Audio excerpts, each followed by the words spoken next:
Everyone, रजनीशका study में आप सभी का स्वागत है। रुक्मिणी पब्लिकेशन की ओर से बिहार एसएससी इंटर लेवल के एग्ज़ाम के लिए जो प्रैक्टिस वर्कबुक वॉल्यूम 2 निकला है उसका सेट 1 हम डिस्कशन करवाए थे, ये सेट 2 है। तो आप लोग इसको ध्यान से देखिएगा और वीडियो अच्छा लगेगा तो लाइक कीजिएगा, सब्सक्राइब कीजिएगा चैनल को और वीडियो को शेयर भी कर दीजिएगा। और इसमें पहला क्वेश्चन पे आते हैं। देखिए, पहला क्वेश्चन बोल रहा है निम्नलिखित में से किसने 1858 में झांसी के किले की घेराबंदी किया था। तो झांसी के किले की घेराबंदी किया था हीरोज ने। ध्यान रखिएगा, हीरोज जो है लक्ष्मीबाई के बारे में बोलता था कि भारतीय विद्रोहियों में ये सोई हुई इकलौती मर्द है। झांसी की रानी लक्ष्मीबाई हुआ करती थी। 1858 ईस्वी में इनकी मृत्यु ग्वालियर में हो गया था। 1858 ईस्वी में इनकी मृत्यु, याद रखिएगा। फिर है एक कॉलिन कैंपबेल के बारे में आप लोग जानते होंगे। ये लखनऊ में विद्रोह का दमन किए थे, यानी कि दबाने का प्रयास किए थे। फिर है ए.ओ. ह्यूम, इनके बारे में जानते होंगे कि 28 दिसंबर 1885 को कांग्रेस की स्थापना में इनका योगदान है। जनरल डायर का संबंध पूछेगा तो 13 अप्रैल 1919 जलियांवाला बाग हत्याकांड से। फिर है नेक्स्ट क्वेश्चन कह रहा है कि हाल ही में किसने UNHCR नानसेन शरणार्थी पुरस्कार जीता है। याद रखिएगा, ये अब्दुल्लाही मायर ने जीता है, याद रखिएगा। देखिए, UNHCR इसको अभी तक 2 बार नोबेल मिल चुका है, एक 1954 में और एक मिला है 1981 में। एक 1954 में और एक 1981 में इसको नोबेल मिल चुका है, 54 और 81 में। UNHCR एक संस्था है। फिर है कि हाल ही में विधानसभा में नवनिर्वाचित मुख्यमंत्री का सुमेलित क्रम कौन सा है। नवनिर्वाचित मुख्यमंत्री का देखिए, अनुमुला रेवंत रेड्डी, ये तेलंगाना के मुख्यमंत्री थे। ये गलत हो जाएगा, राजस्थान दिया है, तेलंगाना याद रखिएगा। तेलंगाना के मुख्यमंत्री। और विष्णुदेव सहाय, ये मध्य प्रदेश के ना होके ये छत्तीसगढ़ के मुख्यमंत्री हैं। और मोहन यादव मध्य प्रदेश के मुख्यमंत्री हैं। श्रीलाल दुहोमा की बात करेगा तो ये मिजोरम के मुख्यमंत्री हैं। तो इसका आंसर सही सुमेली चुनने के लिए बोल रहा, तो डी नंबर इसका आंसर हो जाएगा। बर्मा। फिर नेक्स्ट क्वेश्चन है कि बर्मा ब्रिटिश भारत से कब अलग हुआ। तो इंडियन काउंसिल एक्ट 1935 के द्वारा अलग हुआ था 1 अप्रैल 1936 को, याद रखिएगा। फिर नेक्स्ट क्वेश्चन है हमारा, भारत के साथ सबसे कम स्थलीय सीमा बांटता है। 5वां नंबर, भारत के साथ सबसे कम स्थलीय सीमा बांटता है। तो ये बाई ऑप्शन क्वेश्चन है। देखिए, बांग्लादेश 4096 किलोमीटर, बांग्लादेश का है 4096। चाइना का है 3488 किलोमीटर, याद रखिएगा। पाकिस्तान का 2323 है और म्यांमार का बोलेगा तो 1643 है। तो इन सब में सबसे कम पूछेगा कौन है, तो म्यांमार, याद रखिएगा। उत्तर कोरिया और दक्षिण कोरिया के बीच सीमा रेखा को क्या बोलते हैं। तो उत्तर कोरिया और दक्षिण कोरिया की सीमा रेखा को 38वीं समानांतर रेखा बोलते हैं, याद रखिएगा। फिर न्यू डेवलपमेंट बैंक का मुख्यालय कहाँ है। तो न्यू डेवलपमेंट बैंक का मुख्यालय बोलेगा तो याद रखिएगा, न्यू डेवलपमेंट बैंक का मुख्यालय संघाई में है, जो कि संघाई चाइना में है। देखिए, इसमें 17वीं समानांतर रेखा भी था। तो 17वीं समानांतर रेखा आप याद रख सकते हैं, ये वियतनाम को अलग करता है, उत्तरी वियतनाम और दक्षिणी वियतनाम। 17वीं समानांतर रेखा के लिए वियतनाम आप याद रख सकते हैं। 38वीं के लिए कोरिया, उत्तरी कोरिया और दक्षिणी कोरिया। 49वीं समानांतर रेखा जो है ये USA और कनाडा के बीच में, रेड क्लिफ रेखा भारत और पाकिस्तान के बीच में। फिर पूछेगा न्यू डेवलपमेंट बैंक का मुख्यालय कहाँ है। तो ये संघाई चाइना में है। देखिए, न्यू डेवलपमेंट बैंक का 9वां मेंबर अभी बना है हमारा मिस्र, याद रखिएगा। फिर नेक्स्ट क्वेश्चन है कि पहला जनजातीय खेल महोत्सव का आयोजन कहाँ किया गया है। पहला जनजातीय खेल महोत्सव ये भुवनेश्वर में किया गया है, याद रखिएगा। भुवनेश्वर में एक त्यौहार भी मनाया जाता है जिसका नाम है नुआखाई त्यौहार उड़ीसा का है, ये भी याद रखिएगा। फिर हेमिस फेस्टिवल ये लद्दाख का है, ये भी ध्यान रखिएगा।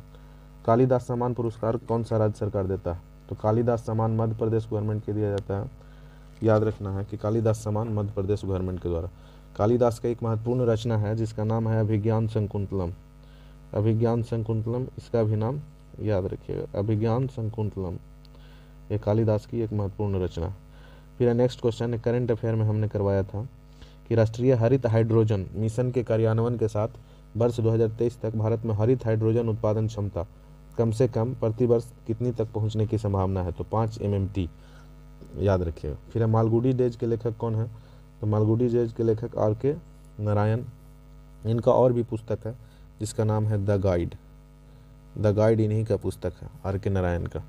एक है पुस्तक द इंग्लिश टीचर, इन्हीं की पुस्तक है the guide, the English teacher, ये दोनों पुस्तक इन्हीं का है।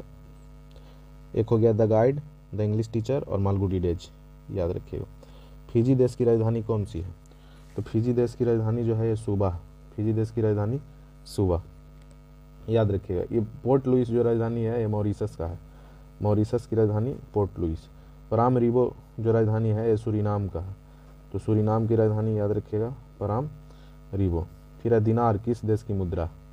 देखिए इराक की मुद्रा दिनार है, इराक की मुद्रा दिनार है। इराक की राजधानी बोलेगा तो बगदाद, बगदाद राजधानी से, देश राजधानी और राज राजधानी दोनों से क्वेश्चन आता है।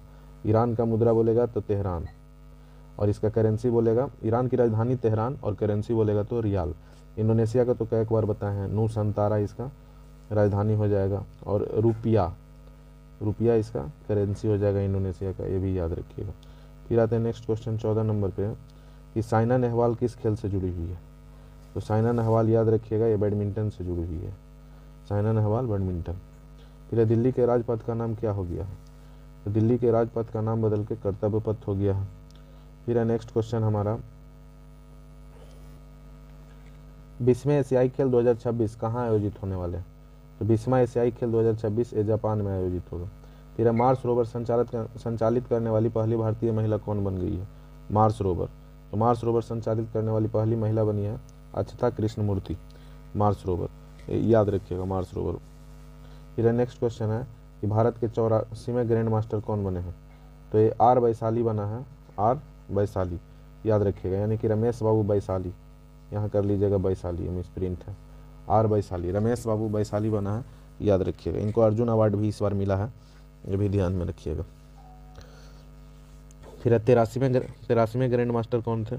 तो 83वें ग्रैंड मास्टर ये हमारा आदित्य सामंत हो जाएंगे। बुपला परनीत के बारे में दिया है तो ये 82वें ग्रैंड मास्टर है, और सयांतन दास बोलेगा तो ये 81वें ग्रैंड मास्टर है। ये बुपला परनीत जो है ये तेलंगाना से बिलोंग करते हैं, जबकि सयांतन दास ये वेस्ट बंगाल से बिलोंग करते हैं, याद रखिएगा। फिर नेक्स्ट क्वेश्चन है कि भारतीय उपमहाद्वीप का 7वां सबसे पुराना विश्वविद्यालय पटना विश्वविद्यालय की स्थापना कब हुआ? तो पटना विश्वविद्यालय बोलेगा तो 1917, लेकिन एक याद रखना है BHU, BHU का स्थापना हुआ है 1916, ये भी पूछा हुआ है, BHU का स्थापना 1916। ये भारतीय विश्वविद्यालय अधिनियम पूछेगा कि कब आया था, तो 1857। तो भारतीय विश्वविद्यालय अधिनियम बोलेगा तो 1857, जिसके तहत कलकत्ता, बम्बई और मद्रास में विश्वविद्यालय स्थापित किए गए थे 3। BHU का स्थापना बोलेगा तो 1916। फिर है नेक्स्ट क्वेश्चन कि अंतर्राष्ट्रीय योग दिवस कब मनाया जाता है? अंतर्राष्ट्रीय योग दिवस, तो अंतर्राष्ट्रीय योग दिवस जो है 21 जून को मनाया जाता है। अंतर्राष्ट्रीय योग दिवस बोलेगा तो 21 जून को मनाया जाता है, ध्यान रखिएगा, अंतर्राष्ट्रीय योग दिवस। वानिकी दिवस बोलेगा तो 21 मार्च, वानिकी दिवस, और 21 मई को आतंकवाद विरोधी दिवस मनाया जाता है। योग दिवस का थीम पूछेगा तो वसुधैव कुटुंबकम के लिए योग इसका थीम हुआ। सुशासन दिवस हमारा अटल बिहारी वाजपेयी के पुण्यतिथि है, सुशासन दिवस इन्हीं के पुण्यतिथि पर मनाया जाता है 25 दिसंबर को। फिर है जलियांवाला बाग कहाँ? तो जलियांवाला बाग अमृतसर में है। फिर है कुचिपुड़ी किस देश का शास्त्रीय नृत्य है? तो कुचिपुड़ी याद रखिएगा ये आंध्र प्रदेश का है। भारतनाट्यम तमिलनाडु का है, याद रखिएगा। केरल का ओनम हो जाएगा, केरल का ओनम। फिर है जल्लीकट्टू यानी साढ़ों की लड़ाई किस राज्य से रिलेटेड है? तो साढ़ों की लड़ाई जो होती है ये बुल फाइटिंग तमिलनाडु में। फिर नेक्स्ट क्वेश्चन है कि मानचित्र में समुद्र की समान गहराई जोड़ने वाली रेखाओं को क्या कहते हैं? तो ये आइसोबाथ कहते हैं, आइसोबाथ। फिर नेक्स्ट क्वेश्चन है हमारा कि यह एक ठंडी और शुष्क वायु है, कौन इनमें से ठंडी और शुष्क वायु? याद रखिएगा बोरा, एड्रियाटिक तट पे चलने वाली ठंडी एवं शुष्क वायु है, याद रखिएगा। हरिकेन अटलांटिक महासागर में चलता है, जबकि टॉर्नेडो का स्पीड सबसे ज़्यादा 325 किलोमीटर पर घंटा। एक बताए थे आपका सामल जो है ये ईरान और इराक वाले क्षेत्रों में चलता है, ठीक है। फिर नेक्स्ट क्वेश्चन कि उत्तरी गोलार्ध में ग्रीष्मकालीन संक्रांति खाली स्थान के महीने में आती है? तो ये जून के महीने में आता है ग्रीष्मकालीन संक्रांति, याद रखिएगा। फिर नेक्स्ट क्वेश्चन है कि दिल्ली सल्तनत काल में तबकात नासरी की रचना किसने किया था? याद रखिएगा तबकात नासरी के लेखक हैं मिन्हास उल सिराज। ये अमीर खुसरो, इनका बहुत सारा बुक इंपॉर्टेंट है, जैसे आपका तुगलकनामा हो गया, नूह सिपहर हो गया, एक इनका बुक है आशिका, आशिका इन्हीं का बुक है, याद रखिएगा। तुगलकनामा, नूह सिपहर, आशिका, एक है खजाइनुल फितोह, इन्हीं की पुस्तक है, अमीर खुसरो की पुस्तक, याद रखिएगा। जियाउद्दीन बर्नी का भी बहुत सारा पुस्तक है, जिसका तारीख़ फिरोज शाही जियाउद्दीन बर्नी की पुस्तक है। फतवा ए जहांदरी जियाउद्दीन बर्नी की पुस्तक है। हसन निजामी की पुस्तक बोलेगा तो याद रखिएगा तबकात ए अकबरी, तबकात ए अकबरी बोलेगा तो ये हसन निजामी की पुस्तक है। तो एक बार बताएं। फिर नेक्स्ट क्वेश्चन है कि अंग्रेजों ने बहादुर शाह द्वितीय को किस देश से निकाल कर कहाँ भेज दिया? तो इनको रंगून भेज दिया था, रंगून, याद रखिएगा। यहीं पर इनकी 1862 ईस्वी में मृत्यु हो गई थी। फिर नेक्स्ट क्वेश्चन है कि भारतीय आधिकारिक गोपनीयता अधिनियम कब पारित किया गया था, जिसने प्रेस की स्वतंत्रता को प्रतिबंधित कर दिया? ये पारित हुआ था 1904 में। फिर अब प्रसिद्ध तमिल लेखक मणिमेखलाई किसकी रचना किए थे? तो मणिमेखलाई के द्वारा सतनार की रचना हुआ। शिल्पादिक्रम के लेखक हैं इलंगो, और याद रखिएगा शिल्पादिक्रम के लेखक हैं इलंगो और मणिमेखलाई के लेखक है सतनार। संगम काल में टाइम के लिए जल घड़ी प्रयोग किया जाता था, याद रखिएगा। और संगम काल में 3 गो तमिल का फर्स्ट संगम बोलेगा, पूछेगा कहाँ हुआ है, तो फर्स्ट संगम हुआ है मदुरई में। सेकंड संगम बोलेगा, सेकंड संगम तो ये कपाटपुरम में, और थर्ड संगम बोलेगा तो ये भी मदुरई में। फर्स्ट संगम भी मदुरई और थर्ड संगम भी मदुरई, सेकंड संगम बोलेगा तो कपाटपुरम। इसकी अध्यक्षता किसने किया है? तो फर्स्ट संगम का अध्यक्षता किया है अगस्त ऋषि, अगस्त ऋषि। सेकंड संगम का भी अगस्त ऋषि, और थर्ड संगम का बोलेगा तो नकीरर, नकीरर के द्वारा इसका अध्यक्षता किया गया है, याद रखिएगा। फिर नेक्स्ट क्वेश्चन हमारा, नेक्स्ट क्वेश्चन है, चलिए 60 नंबर क्वेश्चन। यह है तो रीजनिंग कि जैसे अध्याय का पुस्तक से वही संबंध है जो बोगी का रेलगाड़ी से संबंध है, याद रखिएगा। फिर है 61 नंबर क्वेश्चन कि किसने कहा था कि भारत की एकमात्र आशा उसकी जनता से है, उच्च वर्ग शारीरिक एवं नैतिक रूप से मृत है? ये किसने बोला था? इंपॉर्टेंट क्वेश्चन है, याद रखिएगा। इसका आंसर है स्वामी विवेकानंद, स्वामी विवेकानंद के द्वारा बोला गया था। फिर नेक्स्ट क्वेश्चन है कि सबसे अधिक प्याज उत्पादन करने वाला राज्य इनमें से कौन सा है? तो सबसे ज़्यादा प्याज होता है महाराष्ट्र में, याद रखिएगा। प्याज जो है किस कुल के श्रेणी से आता है? तो प्याज लिलियेसी कुल का पौधा है, लिलियेसी, प्याज जो है लिलियेसी कुल का पौधा, याद रखिएगा। लहसुन प्याज। फिर निम्नलिखित में से कौन सी भारत की सबसे बड़ी कृत्रिम ताजे पानी की झील है? तो ये शिवाजी सागर झील है, याद रखिएगा।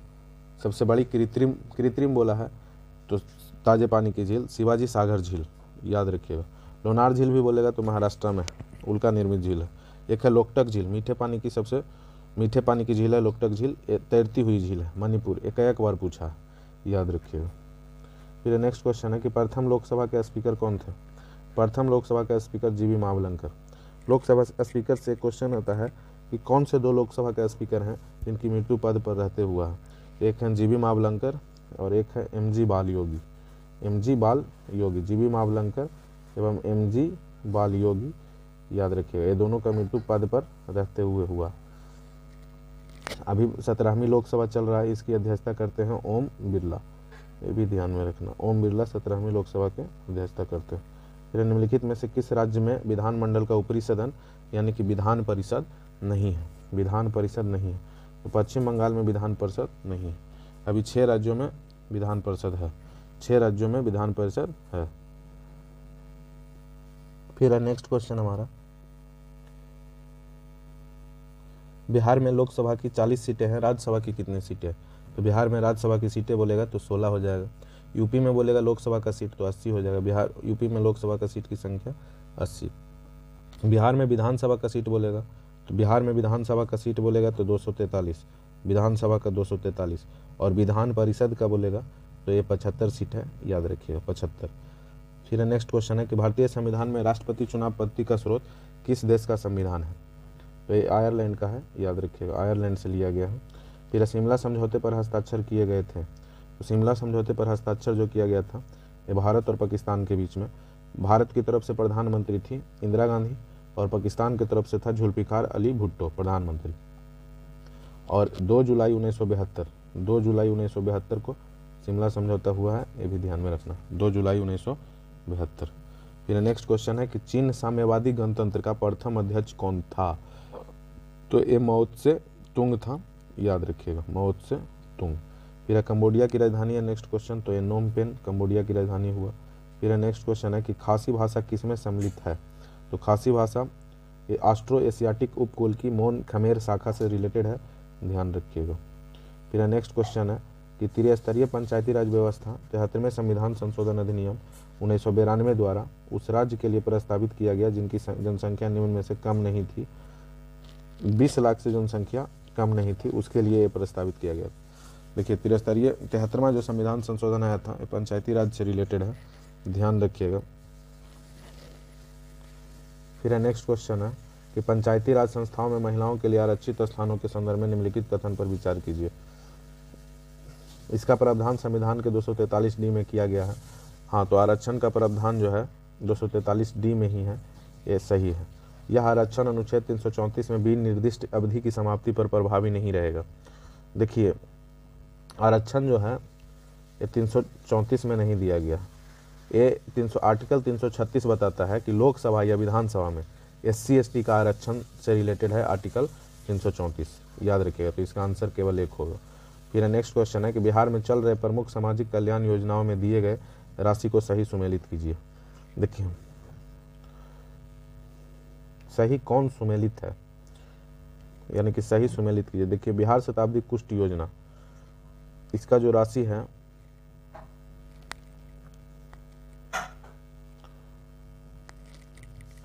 इसमें आपको गलत छांटने के लिए बोल रहा है, इसमें दिए गए राशि में कौन सुमेलित है? तो ये आंसर डी, याद रखिएगा, बिहार शताब्दी एड्स कल्याण योजना यही सुमेलित है 1500 रुपया से। फिर नेक्स्ट क्वेश्चन है निम्नलिखित में से कौन सा भारत में सतत विकास लक्ष्यों के कार्यान्वयन के लिए एक नोडल संस्था है? तो ये नीति आयोग है। नीति का फुल फॉर्म जान लीजिए, national institution for transforming India नीति का फुल फॉर्म होता है नीति आयोग का। 1 जनवरी 2015 से ये गठित हुआ है, ये भी याद रखिएगा, 1 जनवरी 2015। योजना आयोग बोलेगा तो 1950 हो जाएगा, वित्त आयोग बोलेगा तो 1951 में प्रथम वित्त आयोग का गठन 1951 में, याद रखिएगा। फिर नेक्स्ट क्वेश्चन है हमारा नीति आयोग। नीति आयोग का फुल फॉर्म याद रखिएगा, गैर संवैधानिक निकाय है नीति आयोग और सहकारी संघवाद के सिद्धांत पे काम करता है, ध्यान रखिएगा। फिर 21 पंचवर्षीय योजना के अंतर्गत समाज के समाजवादी ढांचे की स्थापना का संकल्प लिया गया था, तो ये द्वितीय पंचवर्षीय योजना में लिया गया था, ये भी ध्यान रखिएगा। द्वितीय पंचवर्षीय मॉडल जो है PC महालनबिस पर आधारित था और पहला जो मॉडल था ये हेराल्ड डोमर मॉडल पर आधारित था, ये भी ध्यान में रखना है। फिर भारत के संविधान की 7वीं अनुसूची में संघ सूची में निम्नलिखित में से कौन सा विषय सूचीबद्ध नहीं है? तो ये सार्वजनिक स्वास्थ्य जो है ये 7वीं अनुसूची में संबंधित नहीं है। फिर ग्राम पंचायत का कौन सा कर, ग्राम पंचायत कौन सा कर नहीं लगा सकता, मतलब कौन सा टैक्स नहीं लगा सकता? तो ग्राम पंचायत कृषि पर कर नहीं लगा सकता। फिर नेक्स्ट क्वेश्चन है कि घरेलू शेयर बाजारों में BSE के शेयर सूचकांक को सेंसेक्स कहा जाता है, तो नेशनल स्टॉक एक्सचेंज के सूचकांक को क्या कहा जाता है? निफ्टी। नेशनल स्टॉक एक्सचेंज के सूचकांक को निफ्टी बोला जाता है, याद रखिएगा। में क्वेश्चन आएगा कि BSE की स्थापना कब हुआ था? तो BSE का स्थापना जो हुआ था 1975 में, और ये एशिया का पहला स्टॉक एक्सचेंज है। और नेशनल स्टॉक एक्सचेंज का बात बोलेगा, नेशनल स्टॉक एक्सचेंज का बात बोलेगा NSE का, नेशनल स्टॉक एक्सचेंज का, तो ये 1992 में इसका स्थापना हुआ था। इसका मुख्यालय दलाल स्ट्रीट मुंबई और इसका मुख्यालय 1992 में मुंबई में ही है। फेरवानी समिति की रिपोर्ट पर आधारित है, याद रखिएगा। नेक्स्ट क्वेश्चन है निम्नलिखित में से किस समिति की संस्तुति के आधार पर भारत में गरीबी रेखा का आकलन किया जाता है? तो भारत में गरीबी रेखा का जो आकलन किया जाता है ये लकड़वाला समिति के आधार पर किया जाता है, इसमें से याद रखिएगा। बहुत सारा समिति है जो गरीबी रेखा का निर्धारण करता है, एक अलग समिति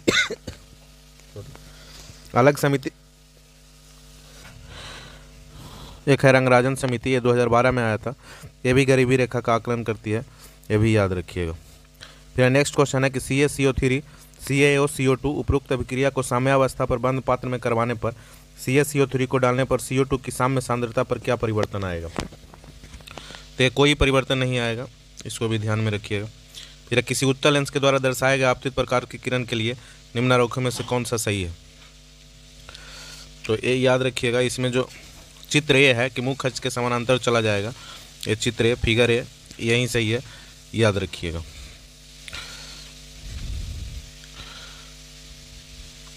फोकस से गुजरेगा कोई किरण तो जो निकलेगा प्रकाश वो मुख अक्ष के समानांतर चला जाता। फिर नेक्स्ट क्वेश्चन है कि अल्बर्ट आइंस्टीन थे एक क्या? तो अल्बर्ट आइंस्टीन एक भौतिक शास्त्री थे, याद रखिएगा। E = mc² इन्हीं की देन है। फिर गंगा नदी में BOD सर्वाधिक मात्रा में पाई जाती है। BOD जो है ये पटना और उलुबेरिया के मध्य। BOD का मतलब होता है बायोकेमिकल ऑक्सीजन डिमांड। ये बायोकेमिकल ऑक्सीजन डिमांड जब बढ़ता है तो जल प्रदूषित माना जाता है। फिर नेक्स्ट क्वेश्चन है कि निम्नलिखित में से कौन सा कथन सही नहीं है?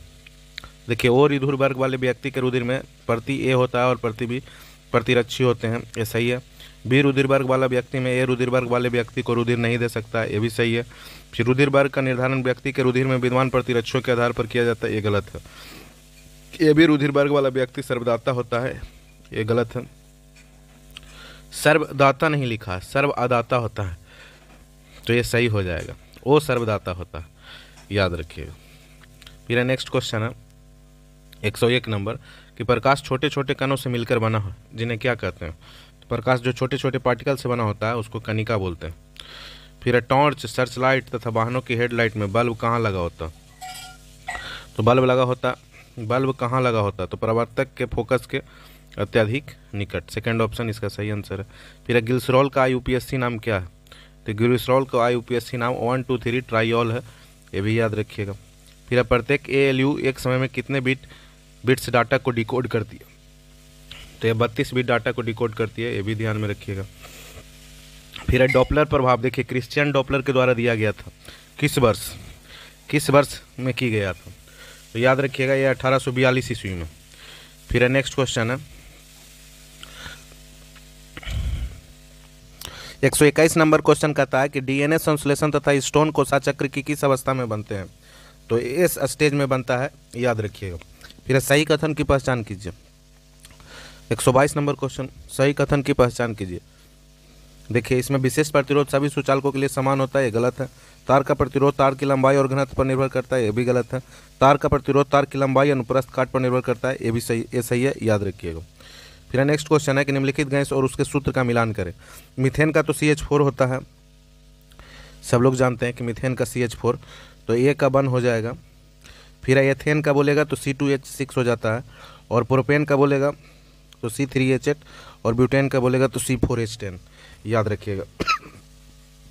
फिर इसी में है एक अल्केन बोलेगा तो इसका सूत्र होता है CnH2n+2, CnH2n+2। इसी तरह से एक होता है अल्कीन CnH2n, और एक होता अल्काइन CnH2n-2। फिर नेक्स्ट क्वेश्चन है हमारा कि निम्नलिखित में से किस विटामिन की कमी से बच्चों में सूखा रोग होता है? बच्चों में सूखा रोग जो होता है विटामिन D की कमी से, याद रखिएगा। फिर निम्न में से कौन सा धातु हाइड्रोक्साइड सबसे कम क्षारीय है?